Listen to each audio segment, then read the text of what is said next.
কৌশল। আমরা নিজেরা ব্যক্তিগতভাবে কখনো কখনো উত্তেজনার মধ্যে পড়ে যাই। আমরা মুহূর্তের মধ্যে বা বিশেষ কোনো দিকের গতির সাথে গা ভাসিয়ে দিই। হ্যাঁ, এটি ভালো, নিজের ব্যবসার ইতিবাচক গতির সুবিধা নেওয়া দারুণ, কিন্তু মাঝে মাঝে ব্রেক কষা, বিরতি নেওয়া, এক ধাপ পিছিয়ে নিজের ব্যবসার সেই ছবিটার দিকে তাকানো সমান গুরুত্বপূর্ণ।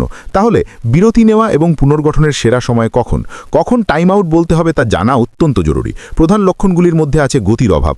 যখন একটি উচ্চ কার্যক্ষমতা সম্পন্ন দল গতি হারাতে শুরু করে বা প্রবৃদ্ধি স্থবির হয়ে পড়ে, তখন বিরতি নেওয়ার উপযুক্ত সময়। চলুন একটি ছোট বিরতি নিই, চলুন একটু পুনর্গঠন করি, যাতে আমরা এটি দেখতে পারি এবং আবার শুরু করতে পারি। দলের মধ্যে সমন্বয়হীনতা বা অনাগ্রহ, যখন দলের সদস্যরা অগ্রাধিকারের বিষয়ে অস্পষ্ট থাকে বা হতাশ ও চাপে থাকে, তখন এটিই সময় সেই টাইম আউট বলার, যাতে মিটিং করে বিষয়গুলো আলোচনা করে আবার এগিয়ে যাওয়া যায়। বাজারের পরিবর্তিত পরিস্থিতি, স্পষ্টতই এটি সবসময় ঘটে, এবং যখন বাজারের পরিস্থিতি উল্লেখযোগ্যভাবে পরিবর্তিত হয় বা কোনো প্রকল্প ব্যর্থ হওয়ার ঝুঁকিতে থাকে, তখন টাইম আউট বলুন এবং সামগ্রিক ব্যবসায়িক মডেলটি দেখুন। আমরা কি বাজারের পরিস্থিতির জন্য সঠিক অবস্থানে আছি, নাকি আমাদের নতুন করে সমন্বয় করতে হবে, যাতে বাজারে আবার ফিরে এসে উল্লেখযোগ্যভাবে আলাদা কিছু অফার করা যায়।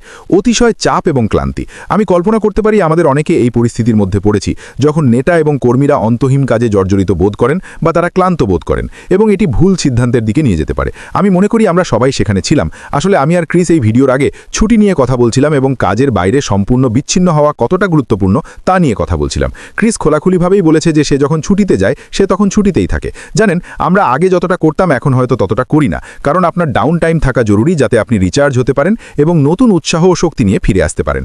পুনরাবৃত্তিমূলক সমস্যা হলো বিরতি নেওয়ার আরেকটি কারণ। যখন ছোট ছোট সমস্যাগুলো বড় সমস্যায় রূপ নিতে থাকে, যা মূল কারণ নির্ণয়ের প্রয়োজনীয়তা নির্দেশ করে, তখন ওই সমস্যাগুলো নিয়ে এগিয়ে যাওয়ার চেয়ে বিরতি নেওয়া অনেক ভালো। হয়তো বিরতি নিন এবং নিশ্চিত করুন যে আপনি পুনর্গঠন করার মতো অবস্থানে আছেন, যাতে আবার শুরু করা যায়। তো কৌশলগত বিরতি কয় ধরনের আছে? আমরা বিরতি নেওয়ার কিছু কারণ নিয়ে কথা বলেছি। তো নির্দিষ্ট প্রয়োজন মেটাতে আপনি আপনার ব্যবসায় কি করতে পারেন?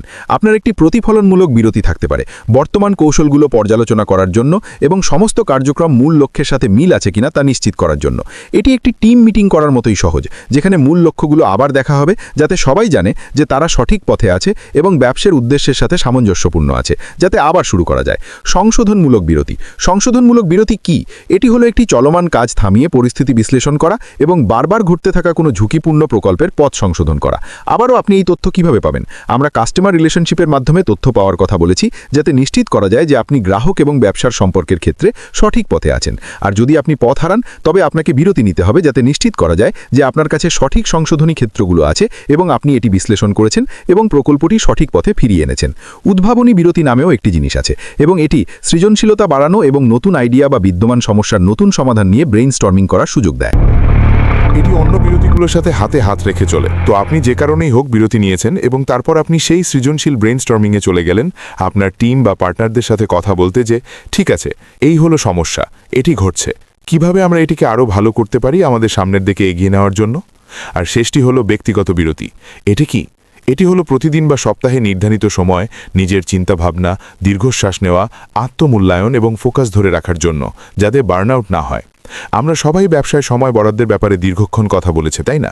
অথবা আমি অবশ্যই বলেছি যে ব্যবসায় সময় বরাদ্দ করা এবং নিশ্চিত করা কতটা গুরুত্বপূর্ণ যে বাইরের প্রভাবে আপনি বিচ্যুত হচ্ছেন না এবং আপনি আপনার ব্যবসায় 100% সময় দিচ্ছেন। আপনার ব্যক্তিগত মঙ্গলের জন্য কিছুটা সময় বরাদ্দ রাখা উচিত। এটি বার্নআউট রোধ করবে। এটি আপনার নিজের পুনরুদ্ধারের জন্য বিরতি নেওয়ার প্রয়োজনীয়তা রোধ করবে। ছুটি নেওয়া কি ঠিক আছে? হ্যাঁ, অবশ্যই, কারণ এটি আপনার ব্যাটারি রিচার্জ করার একটি অংশ। এটি আপনার পার্টনারদের জন্য এবং আপনার নিজের ভালো থাকার জন্য ভালো। তবে নিশ্চিত করুন যে আপনি সপ্তাহে একদিন একটি নির্দিষ্ট সময় নিজের প্রশান্তির জন্য রাখছেন। মানুষ জিমে যায়, ব্যায়াম করে, বাইরে তাজা বাতাসে যায় ইত্যাদি। আর এই সব কিছু কেবল আপনার ব্যক্তিগতভাবে নয়, বরং আপনার ব্যবসার জন্য উপকারী। কিভাবে কার্যকরভাবে পুনর্গঠন করবেন? একবার বিরতি শুরু হলে পুনর্গঠন প্রক্রিয়ায় কিছু কাঠামোগত ধাপ থাকে, যাতে বিরতি থেকে কার্যকর ফলাফল আসে। থামুন এবং শ্বাস নিন। শান্ত হওয়ার জন্য এবং একটি স্থির দৃষ্টিভঙ্গি পাওয়ার জন্য কিছুটা সময় নিন। এটি স্নায়ুতন্ত্রকে নিয়ন্ত্রণ করতে এবং মানসিক কুয়াশা পরিষ্কার করতে সাহায্য করে। পরিস্থিতি বিশ্লেষণ করুন। স্পষ্টতই এই অনেক কিছুই আপনারা ইতিমধ্যে জানেন, কিন্তু এটি এভাবে ভাগ করে নেওয়া গুরুত্বপূর্ণ যাতে আপনি পুনর্গঠনের প্রতিটি আলাদা কাজ করার প্রয়োজনীয়তা বুঝতে পারেন। পরিস্থিতি বিশ্লেষণ করুন ভেতর থেকে আসল ভুলটি খুঁজে বের করার জন্য। এতে সবকিছু টেবিলের ওপর নিয়ে আসা এবং নিরপেক্ষভাবে সমস্যাগুলো বাছাই করা অন্তর্ভুক্ত। এটি খুব গুরুত্বপূর্ণ। আপনি যদি টিম এনভায়রনমেন্টে কাজ করেন, অন্য ব্যক্তিদের সাথে কাজ করেন, তবে বিষয়গুলো খোলামেলাভাবে টেবিলে নিয়ে আসলে তা কেবল আপনার উদ্বেগ কমাবে না, কারণ আপনি অবশেষে পরিষ্কারভাবে বলছেন, বরং এটি টিমের অন্য সদস্যদেরও জানতে সাহায্য করবে যে সমস্যাটি ঠিক কী এবং কিভাবে এটি সমাধান করে সামনে এগিয়ে যাওয়া যায়। সততাই সম্ভবত মূল শব্দ যা আপনি পরিস্থিতি বিশ্লেষণের ক্ষেত্রে ব্যবহার করতে পারেন।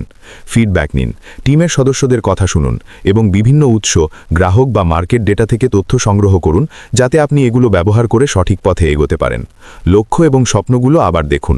আমি যেমন বলেছি, কোম্পানির মূল লক্ষ্য এবং কেন এর সাথে পুনরায় যুক্ত হওয়া, যাতে নিশ্চিত হওয়া যায় যে বর্তমান প্রচেষ্টাগুলো দীর্ঘমেয়াদী স্বপ্নের সাথে সামঞ্জস্যপূর্ণ। এই সব কিছুই ভবিষ্যতের জন্য পুনর্গঠনের অংশ। একটি কর্মপরিকল্পনা তৈরি করুন। একবার আপনি এই সব কিছু গুছিয়ে ফেললেন এবং কেন সেটি বুঝলেন, নিজেকে এবং ব্যবসাকে সঠিক পথে ফিরিয়ে আনতে সিদ্ধান্তমূলক পদক্ষেপ নিন। এতে কাজ সহজ করা, দায়িত্ব ভাগ করে দেওয়া বা অদক্ষতা দূর করা অন্তর্ভুক্ত থাকতে পারে। কেউ একজন আমাকে একবার বলেছিল যে ভালো ম্যানেজমেন্টের শিল্প কি? ডেলিগেশন বা দায়িত্ব অর্পণ। মাঝে মাঝে আপনাকে সবকিছু নিজে করার চেষ্টা না করে নির্দিষ্ট কাজ নির্দিষ্ট মানুষকে দিতে হবে। কারণ আপনি যদি এমন মানুষ হন যে সব নিয়ন্ত্রণ করতে পছন্দ করেন, তবে যা ঘটবে তা হলো আপনার ব্যক্তিগত বার্নআউট, কারণ আপনি শারীরিক এবং মানসিকভাবে প্রতিটি আলাদা কাজ করতে পারবেন না যা একটি সফল ব্যবসা চালানোর জন্য প্রয়োজন। তো যোগাযোগ এবং সামঞ্জস্য তৈরি করুন। নিশ্চিত করুন যে সবাই নতুন পরিকল্পনা এবং এতে তাদের ভূমিকা বুঝতে পারছেন। সংশোধিত লক্ষ্য অর্জন করা, পরিষ্কার যোগাযোগ অবশ্যই টিম অ্যালাইনমেন্টের জন্য অত্যাবশ্যক। আর শেষ অংশটি হল নিয়মিত বিরতির সময়সূচি করা। আপনার দৈনিক বা সাপ্তাহিক রুটিনে ছোট ছোট রিফ্লেকশন পিরিয়ড অন্তর্ভুক্ত করুন। আপনার ক্রমাগত উন্নতির জন্য এবং ভবিষ্যতের সংকট রোধের জন্য মাত্র 30 মিনিট থেকে 1 ঘন্টা হোয়াইট স্পেস বা নিজের সময়ের প্রয়োজন।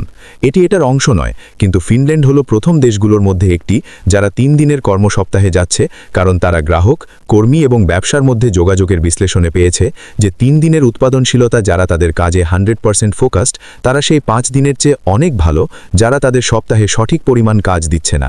আর এটি কারণ তারা ডাউন টাইম পায়, কারণ তারা নিজেদের জন্য নিজস্ব জায়গা পায়। তারপর তারা ফিরে আসে এবং সত্যি একটি ভালো সপ্তাহ কাজ করে, কারণ তারা 5 দিনের পরিবর্তে 3 দিনে কি করা প্রয়োজন তাতে ফোকাস থাকে। তো সব মিলিয়ে এই কৌশলগত বিরতি গ্রহণ করার মাধ্যমে ব্যবসায়ীরা আরও স্পষ্টতা, আত্মবিশ্বাস এবং উদ্দেশ্য নিয়ে এগিয়ে যেতে পারে, যা দীর্ঘস্থায়ী সাফল্য নিশ্চিত করে। আমি আবারও বলতে চাই, আজকে আমরা যা নিয়ে কথা বলছি, পুনর্গঠনের জন্য বিরতি নেওয়া, এটি কেবল আমার ব্যক্তিগত মতামত। এটি কেবল আমার চিন্তা প্রক্রিয়া যে কি হতে পারে। এটি মুফারে বা কর্পোরেট থেকে কিছু নয়, কিন্তু আমি যা বলছি তার অনেক কিছুই অনেক যুক্তিযুক্ত। এবং আমি যখন এই বিষয়গুলো বিশ্লেষণ করি, এমনকি যদি এটি কারণও হয়, এটি ইতিমধ্যেই আমাদের সবার সাথে ঘটছে। আমরা একটি বিরতির মধ্যে আছি। আমরা এখন পুনর্গঠন করে অপেক্ষা করার পিরিয়ডে আছি। আমরা এখন আবার শুরু করার জন্য অপেক্ষা করছি। আমরা নিজেদের দিকে তাকিয়েছি, আমরা বড়দিন এবং নতুন বছরের সময় নিজেদের সময় দিয়েছি, এবং আমরা সবাই 2023 এবং এই মাসে আবার শুরু করার জন্য খুব আগ্রহী। যাই হোক বন্ধুরা, আমার পক্ষ থেকে আজ এইটুকুই। এখানে থাকার জন্য আপনাদের অনেক ধন্যবাদ। আজ আপনাদের অনেককে পাওয়া গেছে, যা দারুণ। আমি আগামীকাল আসার পরিকল্পনা করছি এবং নতুন কিছু নিয়ে আসব। একই সময় একই জায়গায় দেখা হবে এবং আমরা অন্য বিষয় নিয়ে আলোচনা করব। আমার পক্ষ থেকে আজ এইটুকুই। আপাতত বিদায়।